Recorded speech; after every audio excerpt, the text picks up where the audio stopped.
everyone. This is Nicole Rodriguez, Public Information Officer for the City of Riviera Beach. Welcome to our weekly COVID community teleconference, where you get the latest up-to-date information on the virus. With me today is Fire Chief John Curd, who will start the call. Chief Curd? Thank you, Ms. Rodriguez, and good evening, everyone. Just wanted to go ahead and quickly recap. While there has not been a lot that has happened since our last community call, there are some things that are happening, but they have not yet reached approval. But as it relates to the COVID-19 vaccine, or excuse me, the COVID-19 virus, I can tell you that we are in a very good place right now. We don't want this to lull you into a false sense of security. The reason why we are here is because of individuals that are being vaccinated, the utilization of facial coverings, physical distancing, hand sanitizing.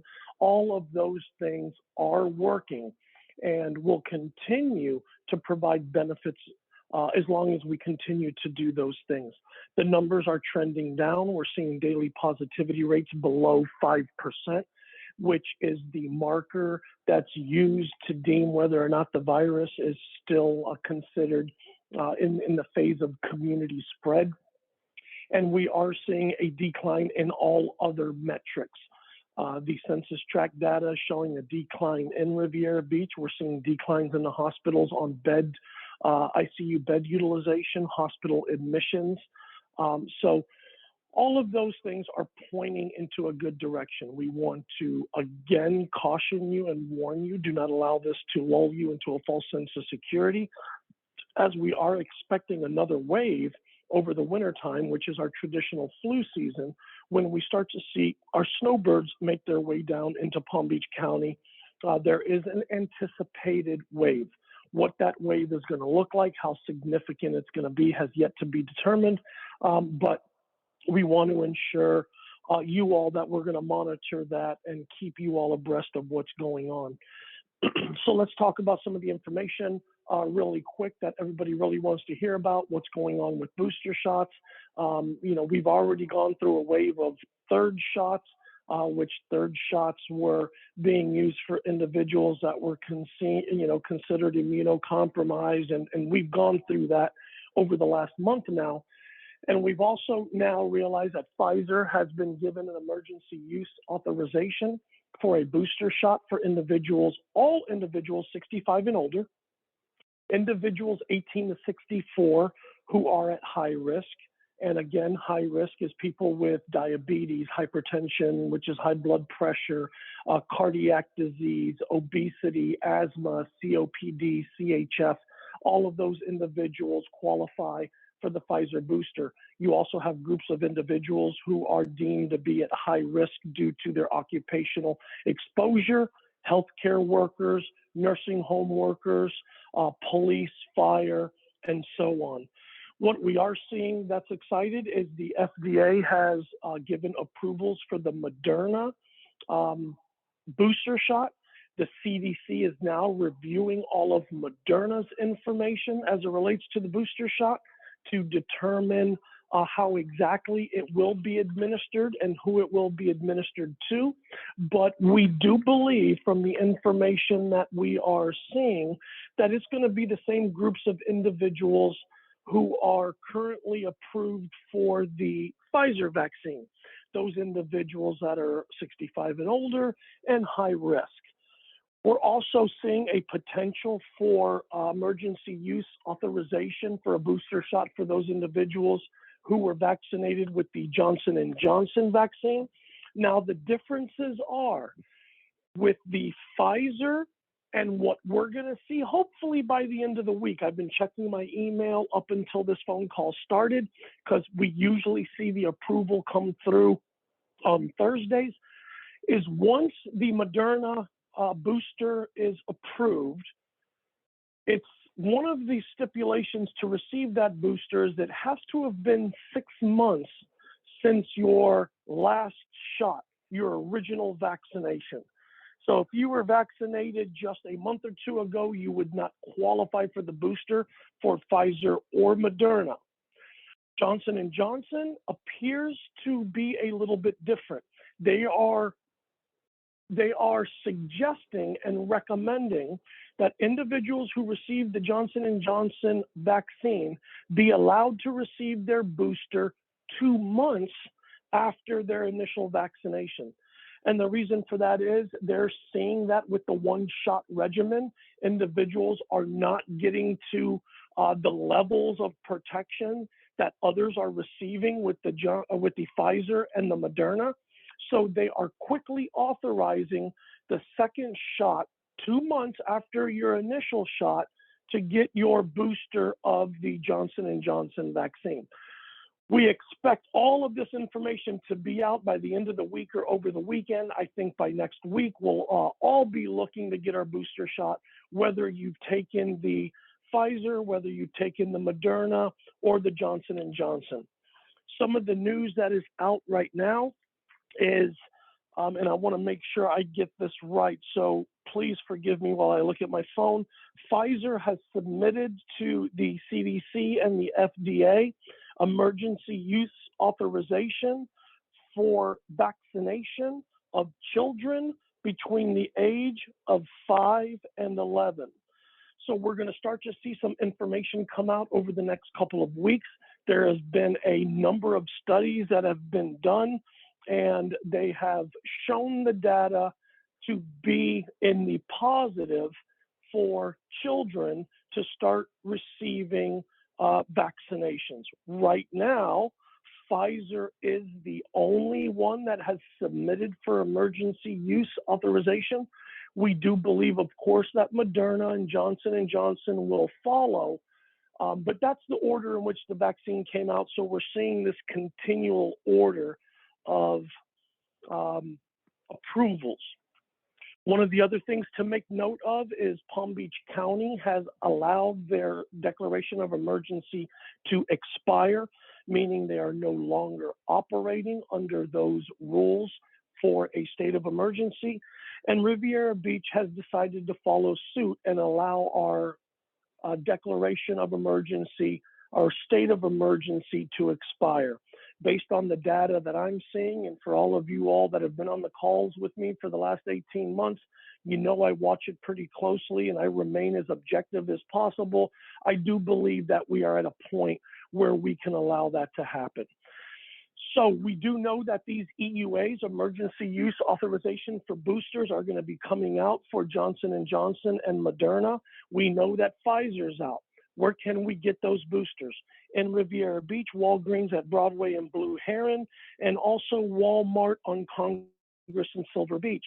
We also have a program that we've partnered with the Palm Beach County Health Department to offer to our community, which is called Vote and Vax. So we're tying our voting that's done at Wells Recreation Center with the vaccination initiative. And remember, this isn't just for people who want the initial vaccination. Once we get the emergency use authorization, and many of our residents received the Moderna shot because that's what our pod was distributing, you're going to be able to get that at Wells Recreation Center beginning October 23rd through October 31st. And they will have a mobile unit there, and they will be operating from the hours of 12 o'clock noon to 7 o'clock at night. This is going to be the, other than the Walgreens and the Walmart, this is going to be the one shot at Wells Recreation Center. They are not going to be opening up that pod as some of the CARES Act funding and all of that stuff has expired. So I urge everyone, and anyone who you know that was vaccinated, and we had several thousand individuals vaccinated at Wells Recreation Center, to look to schedule themselves to attend one of the dates between October 23rd and October 31st from 12 to 7. Finally, as it relates to testing, for no-cost testing. Now, everybody's doing testing. Some cost money, some don't. Some will utilize your insurance, some won't. But those at no cost are being offered at Riviera Beach Integrated Care at 31 West 20th Street, and that's being done Monday through Thursday from 9 to 4. You can also go to Gaines Park in West Palm Beach, located at 1501 North Australian Avenue, Monday through Friday, 9 to 5, and Saturday and Sunday from 2 p.m. to 8 p.m. There's also an opportunity in Palm Beach Gardens, should you want to go north, at their branch library at 11303 Campus Drive in Palm Beach Gardens. And they are open Monday through Sunday, 9 a.m. to 7 p.m. And finally, Found Care, located at 2330 South Congress in West Palm Beach. However, their hours are very limited to just Wednesdays from 7 to 9 a.m. and then from 4 to 7 p.m. All of this information can always be found as it relates to vaccination sites and testing sites at discover.pbcgov.org. Again, that is discover.pbcgov.org. They have a very user-friendly interactive map that'll allow you to put in your address. If you want to search for these sites in a 3, 5, or 10-mile radius, it'll show you every one that is around you. So let's continue to adhere to those CDC guidelines. Let's continue to wear those masks, physically distance when possible, continue the hand washing and the hand sanitizing, and let's not try to let this thing get back out of control over the holidays. And hopefully this year's holidays will feel normal again. Whatever the new normal is, let's just hope it feels something like that. So thank you for you all's time. I'm going to turn it back over to Ms. Rodriguez for her closing statement and remarks. Thank you, Chief Curd, for that vital information. I have just a couple of updates for folks who have lost COVID-19 vaccination cards. Individuals who have lost their COVID-19 vaccination cards must contact the Florida Department of Health in Palm Beach County at area code 561-840-4500 to obtain a copy of their full immunization records at no cost. Replacement cards will not be issued for lost or stolen COVID-19 vaccination cards, and that is a Department of Health policy across the state. There is an exception for individuals who were immunized by the Healthcare District of Palm Beach County who lost their cards. They can obtain a replacement card by visiting www.hcdpbc.org/lostmycard. And I'd like to urge anyone who has their vaccination card to please keep it in a safe place, maybe with your passport or birth certificate, so it does not become lost. And I ask you to not laminate the card, because in that case, healthcare workers won't be able to write on the card in case you need a third dose or a booster shot. I'm also asking the community to sign up for the Blue Heron mailing list. That's our bi-weekly newsletter, and we have lots of updates on COVID in the community and community events that you should be aware of. And to sign up for that, you can simply text the Blue Heron, all one word, the Blue Heron, to 42828 to get started.